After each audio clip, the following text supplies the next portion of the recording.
नमस्कार विद्यार्थी मित्रांनो, मी प्रोफेसर हितेश सर पुन्हा तुमच्या आयओबी आयएस अकॅडमीच्या YouTube प्लॅटफॉर्म ठिकाणी स्वागत करतोय. मित्रांनो, या ठिकाणी मागेल आपण काही या ठिकाणी हिस्ट्रीचे पीवायक्यू केले, जिओग्राफीचे पीवायक्यू केले, नेपाळच्या ठिकाणी डिस्कस केलं, उपराष्ट्रपती या पदावर डिस्कस केलं. ओके, तर आपण या लेक्चर मध्ये आज या ठिकाणी तुम्हाला माहिती आहे की 28 सप्टेंबर 2025 ला राज्यसेवेची एक्झाम आहे. तर या राज्यसेवेच्या एक्झाम मध्ये जे काही प्रश्न येतात त्या प्रश्नासंदर्भामध्ये या ठिकाणी आपण आज डिस्कस करतोय. यामध्ये आपण इकॉनॉमिक्स जो विषय आहे या इकॉनॉमिक्स विषयाबद्दल आपण बोलताय, तो अतिशय महत्त्वाचा विषय आहे. ओके, आणि मुलांना सर्वात अवघड वाटणारा हा विषय आहे. ओके, मुलांचं जे मेरिट ठरलं जातं ते मेरिट दोन विषयात ठरलं जातं. एक आहे इकॉनॉमिक्स आणि दुसरा आहे तुमचा सायन्सचा सब्जेक्ट. ओके, तर हे दोन सब्जेक्ट खूप महत्त्वाचे आहेत. तर त्यासाठी या ठिकाणी आपण आज इकॉनॉमिक्स वर डिस्कस करणार आहोत की प्रश्न कसे होते आणि हे कसे सॉल्व्ह करायला पाहिजे. ओके, बघा, तर पहिला प्रश्न तुमच्या समोर येतोय की अन्नपूर्णा योजनेचे लाभार्थी कोण आहेत? शाळेतील मुली, प्रासंगिक कामगार, राष्ट्रीय वृद्धापकाळात निवृत्त वेतन योजनेखाली नाहीत असे ज्येष्ठ नागरिक, निवृत्त सैनिक. बघा, ही जी योजना आहे ही योजना केंद्र सरकारने 2000 मध्ये सुरू केली होती. ओके, आणि या योजनेमध्ये ही योजनेची अंमलबजावणी जिल्हा आणि राज्य प्रशासन या योजनेची अंमलबजावणी करत असते. ओके, ही योजना अशी आहे की ज्या लोकांना निवृत्त वेतनधारक मिळत नाही, म्हणजे त्यांना पेन्शन मिळत नाही, असे जे 65च्या वर 60च्या वरचे लोक असतील त्या लोकांसाठी गव्हर्नमेंटने ही योजना आणलेली आहे. यामध्ये 10 किलो धान्य या ठिकाणी त्यांना माफक दरात आणि कमी त्या ठिकाणी दिलं जातं. ओके, म्हणजेच काय, तर ही योजना कोणासाठी आहे तर तुम्हाला क्लिअर झालाय की ऑप्शन नंबर 3 या प्रश्नाचं उत्तर आहे की राष्ट्रीय वृद्धापकाळात निवृत्त वेतन योजनेखाली नाहीत असे ज्येष्ठ नागरिकांना ही योजना लागू होते. ओके, म्हणजे ज्यांना ओल्ड पेन्शन नाही आहे अशा लोकांना ही योजना लागू होते. ओके, हा प्रश्न एमपीएससी ने विचारलेला आहे. पुढचा आपण जर विचार केला तर संतुलित वृद्धी दराचा उद्देश काय असतो? बघा, संतुलित वृद्धी दर याचा अर्थ काय? देशाचा विकास होत असताना, समजा एक्झाम्पल मी तुम्हाला एक उदाहरण दिलं की फक्त श्रीमंत व्यक्तीच या ठिकाणी श्रीमंत होतोय आणि गरीब व्यक्ती या ठिकाणी दिवसेंदिवस गरीब होतोय. तर श्रीमंत व्यक्ती दिवसेंदिवस श्रीमंत होतोय, गरीब व्यक्ती दिवसेंदिवस गरीब होतोय, तर याला संतुलित विकास असं म्हटलं जात नाही.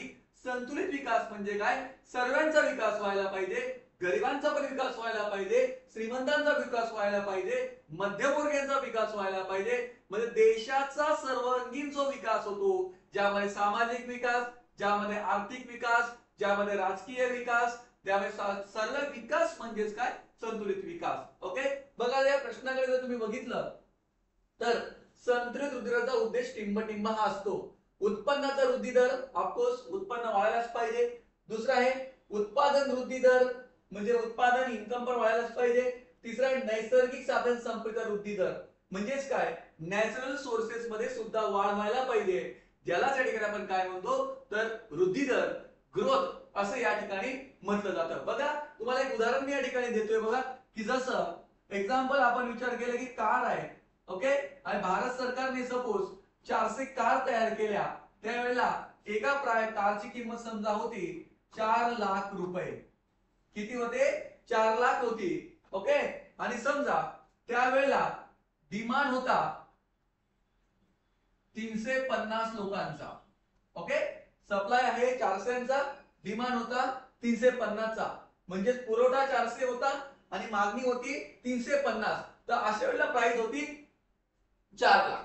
ओके, आता काय झालं की भारत सरकारने या ठिकाणी 500 कार बनवल्या. एक्झाम्पल, ओके, 500 कार जर बनवल्या आणि डिमांड जर त्यावेळेला 550 असेल तर प्राइसची किंमत, कारची किंमत वाढणार आहे. म्हणजे कार किती होईल? एक्झाम्पल 7 लाख रुपये कार झाली. एक्झाम्पल. ओके, मग जर किंमत वाढली याचा अर्थ किंमत का वाढली आहे तर या ठिकाणी किंमत जर वाढते तर प्रोडक्शन पण वाढतोय आणि किंमत पण वाढते आहे, तर त्याला आर्थिक वृद्धी दर, ज्याला इकॉनॉमिकल ग्रोथ रेट असं म्हटलं जातं. परंतु फक्त किंमत वाढली, जसं तुम्ही उदाहरण दिलं की इथे 400 कार आहे. ओके, त्याची किंमत 4 लाख होती, परंतु या ठिकाणी सपोज परत 400 कार आहे. किती कार आहे? 400 कार आहे. आणि या 400 कारांमध्ये यांची किंमत समजा 400 प्रोडक्ट झालाय आणि डिमांड झालं होतं 600 लोकांचं आणि किंमत झाली 7 लाख रुपये, तर याला आर्थिक वृद्धी दर म्हटलं जात नाही. याला इकॉनॉमिक ग्रोथ रेट म्हटलं जात नाही. म्हणजेच काय, इकॉनॉमिक ग्रोथ रेट म्हणजे काय, तुमचं प्रोडक्शन पण वाढायला पाहिजे आणि तुमचं जे प्राइस आहे ती पण वाढायला पाहिजे. असं नाही की फक्त प्राइस वाढली आणि प्रोडक्शन जे आहे तेच राहिलं तर त्याला आर्थिक वृद्धी दर म्हटला जात नाही. ओके, तर हे या प्रश्नाचं आपण जर बघितलं तर या प्रश्नात जर ऑप्शन नंबर पहिला बघा की उत्पन्न वाढीचा वृद्धी दर, उत्पादन वृद्धी दर म्हणजेच काय, इन्कम पण वाढायला पाहिजे, प्रोडक्शन पण वाढायला पाहिजे आणि नॅचरल सोर्सेस मध्ये सुद्धा वाढ व्हायला पाहिजे. तर ऑप्शन नंबर 1 तर 100% बरोबर आहे. ऑप्शन नंबर 2 कडे जर तुम्ही गेले असतील तर उत्पन्न आणि वृद्धी दर आणि लोकसंख्या वृद्धी दर बघा, लोकसंख्या वृद्धी दर झाली तर त्यामुळे तर उलटा अर्थव्यवस्थेला लॉस होतो. ओके, त्यामुळे ऑप्शन नंबर 2 तर नाहीच आहे. ऑप्शन नंबर 3 नैसर्गिक साधन संपत्ती वृद्धी दर, उत्पन्न वृद्धी दर यांच्यातील समानता. फक्त उत्पन्न वाढलं तर चालत नाही, तर इन्कम पण वाढायला पाहिजे. म्हणजे ऑप्शन नंबर 3 पण या ठिकाणी रॉंग झालेला आहे. ऑप्शन नंबर 4 आहे नैसर्गिक साधन संपत्ती वृद्धी दर, लोकसंख्या वृद्धी दर यांच्यातील समानता, हे पण या ठिकाणी चुकीचं आहे. त्यामुळे ऑप्शन नंबर 2 पण चुकलाय, 4 पण चुकलाय, 3 पण चुकलाय. राईट आन्सर आहे ऑप्शन नंबर 1. सर उत्पन्न वाढीचा वाढ, उत्पन्न वाढीचा वृद्धी दर, उत्पादन वाढीचा वृद्धी दर आणि नैसर्गिक साधन संपत्ती वृद्धी दर हे या प्रश्नाचं राईट आन्सर असणार आहे. पुढचा प्रश्न विचारलाय बघा, नागरीकरण म्हणजे काय? नागरीकरण म्हणजे अर्बनायझेशन म्हणजे काय? शहर काय असतं? बघा, ऑप्शन पहिलं शहरामध्ये लोकसंख्येचे केंद्रीकरण असतं. बरोबर आहे. तुम्ही जर शहराचं उदाहरण घेतलं, पुणे घ्या, मुंबई घ्या, नागपूर घ्या, संभाजीनगर घ्या, कुठलंही शहर घ्या, या शहरामध्ये लोकसंख्या केंद्रीकरण म्हणजे एकाच ठिकाणी लोकांची गर्दी जास्त असते.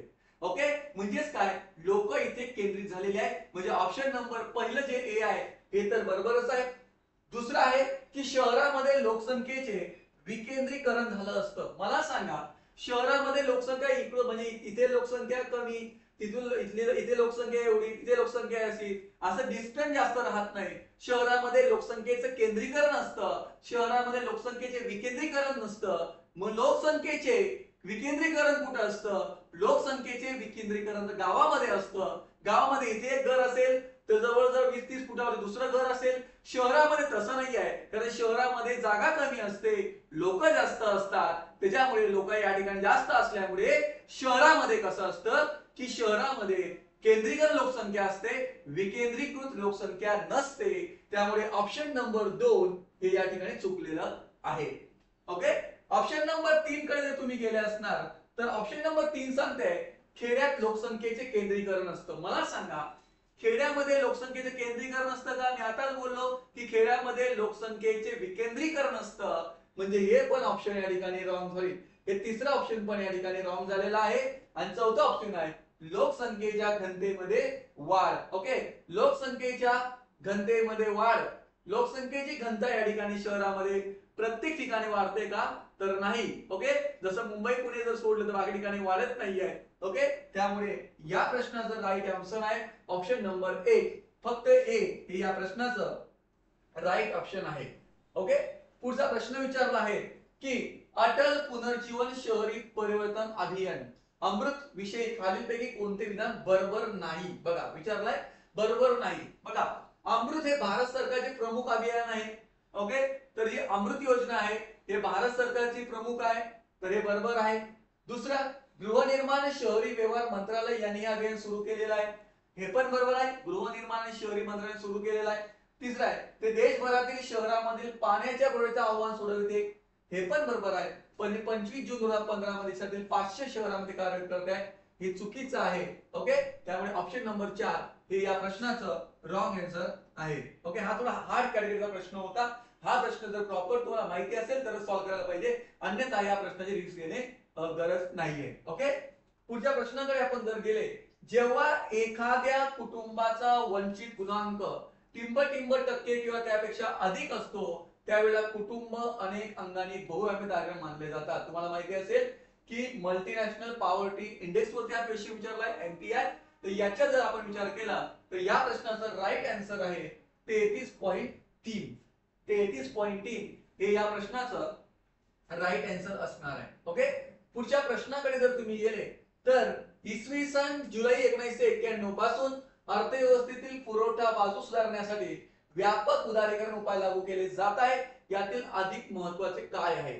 ओके, तुम्हाला माहिती असेल की 1991 मध्ये भारतीय अर्थव्यवस्था अतिशय डबघाईला आली होती अतिशय खालती गेली होती आणि या वेळेला भारतीय अर्थव्यवस्थेने इंडियन इकॉनॉमीने त्यावेळेला आपण भारताने एलपीजी धोरण ऍक्सेप्ट केलं होतं, ज्याला आपण म्हणतो लिबरलायझेशन, प्रायव्हेटायझेशन आणि ग्लोबलायझेशन. मराठीमध्ये उदारीकरण, खासगीकरण आणि जागतिकीकरण केलं होतं. फक्त आपल्याकडे 15 दिवस पुरतील एवढंच या ठिकाणी फॉरेन करन्सी अवेलेबल होती आणि तुम्हाला माहिती आहे की आंतरराष्ट्रीय लेवलवर जो काही व्यापार करायचा आहे तो व्यापारासाठी फॉरेन करन्सी लागते, इंडियन करन्सी चालत नाही. म्हणजे फॉरेन करन्सी पाहिजे असेल तर आपल्याला एक्सपोर्ट व्हायला पाहिजे, इम्पोर्ट कमी व्हायला पाहिजे, परंतु त्यावेळेला आपली आयात जास्त होती, निर्यात कमी होती, ज्यामुळे भारतीय अर्थव्यवस्थेला मोठा त्रास पडला होता. 1972-73 मध्ये तेलाच्या किमती 200% वाढल्या होत्या, 400% वाढल्या होत्या, ज्यामुळे सुद्धा मोठा फटका भारतीयांना या ठिकाणी बसला होता. 1965 ला या ठिकाणी बघितलं, 1962 ला भारत चीन युद्ध झालं होतं आणि 1965 ला भारत पाकिस्तान युद्ध झालं होतं, ज्याच्यामुळे या ठिकाणी मोठ्या प्रमाणामध्ये आपल्या अर्थव्यवस्थेला लॉस झाला होता. तर हे या ठिकाणी आपल्याला विचारलेलं आहे की याचं बघा की व्यापार आणि भांडवल प्रवाह सुधारणे हे बरोबर होतं, कारण व्यापार वाढायला पाहिजे. दुसरे औद्योगिक विनियंत्रण करणं हे पण बरोबर होतं. पहिले कसं होतं की खूप ते इंडस्ट्री होती, त्या फॉरेन कुठल्याही इंडस्ट्री लोकांना खूप रूल्स होते, हे रूल्स पाळावे लागतील, ते रूल्स करावे लागतील. खूप मोठे 100 रूल्स होते, ज्यामुळे कंपन्या इन्व्हेस्टमेंट करत नव्हते, ज्यामुळे देशाचा विकास होत नव्हता. मर्सिडीज गाडी सुद्धा विचार केली, कुठलीही गाडी विचार केली, सॉरी कुठली मर्सिडीज असेल किंवा ती कुठल्याही गाड्या विचार केला तर या ठिकाणी कुठल्याही कार असल्या तर त्या कार प्रायव्हेट कंपनी इन्व्हेस्टमेंट करते, तर सगळ्या गोष्टीचा विचार करते. जर रूल जास्त हार्ड असतील तर ती कंपनी त्या देशामध्ये इन्व्हेस्टमेंट करण्याचा विचार करत असते. ओके. तिसरा आहे निर्गुंतवणूक आणि सार्वजनिक उद्योग सुधारणा. म्हणजेच काय, पहिले कसं होतं, सर्व मालक गव्हर्नमेंट गव्हर्नमेंट गव्हर्नमेंट, मग गव्हर्नमेंटकडे जितका आहे तितकाच विकास होईल, पण गव्हर्नमेंटकडे जर पैसा नसेल तर विकास होणार नाही.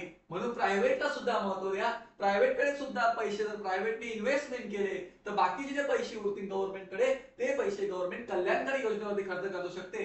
म्हणून या ठिकाणी ऑप्शन नंबर 3 तर बरोबर आहे. वित्तीय क्षेत्र सुधारणा, फिस्कल पॉलिसी मध्ये या ठिकाणी रिस्पॉन्स करण्यात आली. 1993 मध्ये या ठिकाणी एम नरसिंहन समिती आली होती आणि या नरसिंहन समितीने या ठिकाणी वित्तीय क्षेत्र सुधारणा या ठिकाणी सांगण्यात आल्या होत्या. ओके. त्यामुळे ए बी सी डी हे या प्रश्नाचं राईट आन्सर आहे. म्हणजे ऑप्शन क्रमांक 4 हे या प्रश्नाचं राईट आन्सर असणार आहे. पुढच्या प्रश्नाकडे आपण जर गेलं तर विविध योजना दस्तावेजातून नियोजनाच्या दीर्घकालीन उद्दिष्ट खालीलपैकी दिसून येतात. नियोजन प्लॅन जर करायचा असेल आणि दीर्घकाल लॉंग पिरियड पर्यंत जर आपल्याला नियोजन घ्यायचं असेल तर त्या ठिकाणी काय करायला पाहिजे, आर्थिक वृद्धी दर आणि आत्मनिर्भरता. ओके. बेकारी निर्मूलन आणि उत्पन्न विषमता. आर्थिक वृद्धी दर बघा इथे पण तोच पॉइंट आलाय, आर्थिक वृद्धी दर तर पाहिजेच. विषमता, विषमता म्हणजे समाजातला श्रीमंत माणूस श्रीमंत होतोय, गरीब माणूस गरीब होतोय, तर ही जी अनइक्वालिटी तयार झाली आहे त्याला विषमता निर्माण करते. या ठिकाणी जे विषमता निर्माण झाली आहे त्याला या ठिकाणी समानता प्रस्थापित करणं. ओके. त्यानंतर आहे बेकारी निर्मूलन आणि उत्पन्न विषमता. बेकारी म्हणजे लोकांना काम द्यायला पाहिजे आणि एम्प्लॉयमेंटचा इश्यू वाढलेला आहे. ठीक आहे. नंतर आहे गरिबी निर्मूलन आणि आधुनिकीकरण. गरिबी निर्मूलन म्हणजे ज्याला आपण म्हणतो दारिद्र्य. ओके. ज्याला आपण म्हणतो बिलो पॉवर्टी लाईन.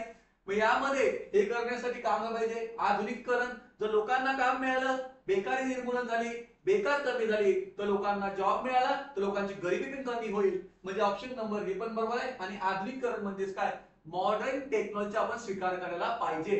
जर मॉडर्न टेक्नॉलॉजी आपण स्वीकार केलं तर या ठिकाणी आपल्याला नक्कीच या ठिकाणी फायदा होईल.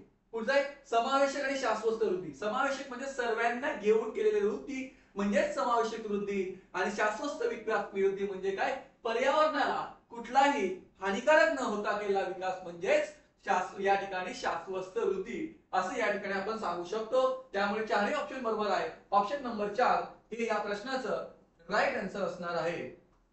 पुढच्या प्रश्नाला जर आपण गेला की योजना निर्मिती आणि यासाठी पुढील बाबी गरज असतात. नियोजन आयोग आणि आकडेवारी आणि उद्दिष्ट.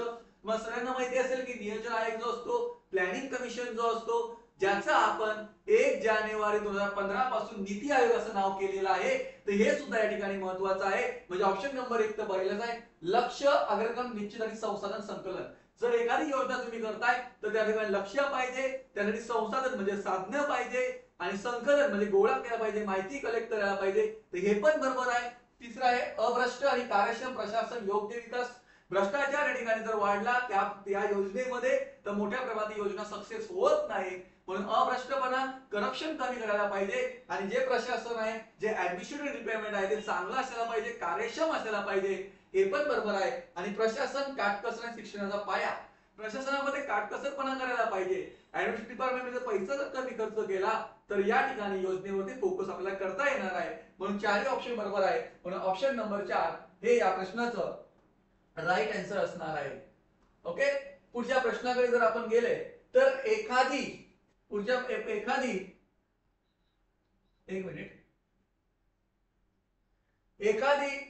गरीब देश गरीब असतो कारण तो गरीबच असतो हे विधान टिंबटिंबचे आहे. जी मिर्डाल, ग्रॅग्नर नॅक्सरे, रॉबिन्सन मार्शल, तर हे विधान आहे रॅग्नल नक्सटचे. हे या ठिकाणी याचं होतं. ओके, पुढच्या प्रश्नाकडे आपण जर गेलो तर संतुलित वृद्धी सिद्धांतानुसार टिंबटिंब मध्ये संतुलीची गरज आहे. उपभोग्य वस्तू आणि औद्योगिक वस्तू, भांडवली वस्तू आणि औद्योगिक वस्तू, कृषी वस्तू क्षेत्र आणि औद्योगिक क्षेत्र. बघा तुम्हाला माहिती आहे की कृषी क्षेत्र आणि औद्योगिक क्षेत्र हे तर मेन विकासाचं मेन साधन आहे. त्यामुळे क हे 100% बरोबर आहे. जिथे जिथे क आहे त्याला ऑप्शन आहे. बघा हे उडालं, हे पण उडालं, हे पण उडालं. ऑप्शन नंबर क म्हणजे दुसरं या ठिकाणी या प्रश्नाचं राईट ऑप्शन असणार आहे. ठीक आहे. शुमिटर यांच्या मते विकास मध्ये स्थितीशील, खंडित आणि उत्स्फूर्त बदल होय, तर वृद्धी म्हणजे क्रमशः स्थिर दीर्घकालीन बदल जो हळूवार बचत आणि लोकसंख्या वाढीमुळे होतो. वरीलपैकी कोणते विधान योग्य आहे? ते दोघी स्टेटमेंट बरोबर आहे. हा पण हार्ड कॅटेगरीचा प्रश्न होता. ओके, हा जवळजवळ ज्याला इकॉनॉमिक्स बद्दल नॉलेज होतं असाच लोक या ठिकाणी सॉल्व्ह करू शकत होते, हा सोपा प्रश्न नव्हता. ओके, पुढच्या प्रश्नाकडे आपण जर गेले तर बघा रंगरांजन समिती 2011-12 मध्ये ही समिती आली होती आणि या समितीवरती वारंवार प्रश्न विचारले जातात. तुम्ही जर विचार केला असेल की जर दारिद्र्य टॉपिक विचार केलं तर दारिद्र्य टॉपिक मध्ये रंगरांजन समिती झाली, सुरेश तेंडुलकर समिती झाली. या समितीवरती वारंवार एमपीएससी क्वेश्चन करत असते. ओके, त्यामुळे या समित्या खूप इम्पॉर्टंट आहेत. जर तुम्ही जर विचार केला असेल की अन्न, वस्त्र, निवारा, शिक्षण आणि आरोग्य या गोष्टी तेंडुलकर समितीने या ठिकाणी आणलं होतं. याच्या आधी अन्न, वस्त्र, निवारा यालाच महत्व दिलं होतं. त्यामुळे टोपली घेतली होती. कोणी तेंडुलकर समितीने जे टोपली भरू शकत नाही तो म्हणजेच कोण? दारिद्र्यरेषेखालील व्यक्ती. ओके, त्याला प्रश्न विचारलेला आहे की रंगरांजन समिती 2011-14 माली वर्ष 11-12 साठी दारिद्र्य किती रुपये खर्च सांगितलेला आहे. बघा, पहिलं लक्षात ठेवा की शहराला खर्च जास्त असतो ऍज कम्पेअर टू गाव. ओके, तुम्ही जर शहरात राहत असतील तर शहरात जर भाड्यानं राहत असतील तर तिथला रेट जास्त असतो, तिथल्या सुविधा जास्त महागड्या असतात. ओके, त्याच्यामुळे शहरात भाजीपाला महाग असतो, शहरात प्रत्येक गोष्टी महाग, त्यापासून सर्व गोष्टी महाग असतात. त्याच्यामुळे काय की शहरामध्ये खर्च पण जास्त केला जातो. बघा, तुम्ही जर या प्रश्नाकडे व्यवस्थित बघितलं असेल तर उपभोग खर्च शहरामध्ये डॅश डॅश आणि गावामध्ये डॅश डॅश होता. तुम्हाला क्लिअर झालाय की शहरातला खर्च गावापेक्षा कधीही जास्तच असतो. बघा, याच्यामध्ये त्यांनी दिलेला आहे की 50 रुपये, 35 रुपये, 55 रुपये, 40 रुपये, 27 रुपये, 32 रुपये, 60 रुपये, 45 रुपये. बघा, आता 50-60 म्हणजे असलेल्या शहराचा म्हणजे याचं तुम्हाला परफेक्ट आन्सर काढणं अवघड आहे. ओके, पण या प्रश्नाचं राईट आन्सर आहे 47 ते 32. आणि हा किती वेळा काय वेळा रिपीट झालेला क्वेश्चन आहे. 47 to 32 हे या ठिकाणी आपण सांगू शकतो. पुढचा प्रश्न आपण जर विचार केला 2014 मध्ये शासनाने वित्तीय समावेशनासाठी खालीलपैकी कोणती योजना अंमलात आणली आहे. बघा, इयर मध्येच कळतंय. वित्तीय समावेशन तुम्हाला सर्वांना माहिती होतं की नरेंद्र मोदी सरकार यांनी 14 ऑगस्ट 2014 रोजी डिक्लेअर केलं होतं जन धन योजना आणि ही योजना 28 ऑगस्ट 2014 पासून लागू करण्यात आली होती. त्यामुळे या प्रश्नाचं उत्तर आहे प्रधानमंत्री जन धन योजना. पुढचा प्रश्न विचारलाय जेंडर बजेट म्हणजे काय? जेंडर बजेट म्हणजे काय? ओके, बघा जेंडर बजेट म्हणजे काय या प्रश्नाकडे जर तुम्ही व्यवस्थित लक्ष दिलं तर महिलांसाठी स्पेशल बजेट हे नसतं. बजेट मध्येच प्रोव्हिजन केली जाते, बजेट मध्येच तरतूद केली जाते. त्याच्यामुळे सेपरेट बजेट हा शब्द आपण नाही वापरू शकत. बजेट मध्ये समजा महिलांसाठी समजा जर टोटल 10,000 कोटीचा बजेट असेल तर त्यापैकी बाबा 1,000 कोटी रुपये महिलांवरती आम्ही खर्च करणार. मग महिलांमधल्या कुठल्या योजना, उज्ज्वला योजना झाल्या, महिलांच्या तुमच्या लाडकी बहीण योजना झाल्या, या जे कुठल्या कुठल्या योजना असतील, इंदिरा गांधी योजना, या सर्व योजनेवरती, आत्मनिर्भर भारत योजना, या योजनेवरती सरकार काय करतं, खर्च करतं. महिलांसाठी स्पेशल असतं. म्हणून काय तर महिलांचं स्पेशल बजेट नसतं, महिलांसाठी तरतूद केली असते. त्या बजेटला जेंडर बजेट असे म्हटलं जातं. बघा, पुरुषांसाठी वेगळा अर्थसंकल्प चुकीचा आहे, महिलांसाठी वेगळा अर्थसंकल्प मी बोललो हे पण चुकीचं आहे, सामान्यपणे अर्थसंकल्प पुरुषांसाठी स्वतंत्र तरतुदी हे पण चुकीचं आहे, आणि चौथं, सामान्यपणे अर्थसंकल्पात महिलांसाठी स्वतंत्र तरतुदी. त्यामुळे ऑप्शन नंबर 4 हे या प्रश्नाचं राईट आन्सर असेल. ओके, तर धन्यवाद मित्रांनो. या ठिकाणी आपण आज एमपीएससी 2023 ची जी राज्यसेवा प्री झाली होती त्या राज्यसेवा प्रीचा इकॉनॉमिक्स या पेपरचा आपण डिस्कस केलेला आहे. ओके, आणि तुम्हाला सर्वांना माहिती आहे की 28 सप्टेंबरला आपली एक्झाम आहे आणि त्यामध्ये याच लेवलचे क्वेश्चन तुम्हाला राज्यसेवेला विचारले जाणार आहे. ओके मित्रांनो, जर तुम्हाला आमचे चॅनल आवडत असेल तर आमच्याला सबस्क्राईब करा, लाईक करा आणि कमेंट करा मित्रांनो. जय हिंद, जय महाराष्ट्र.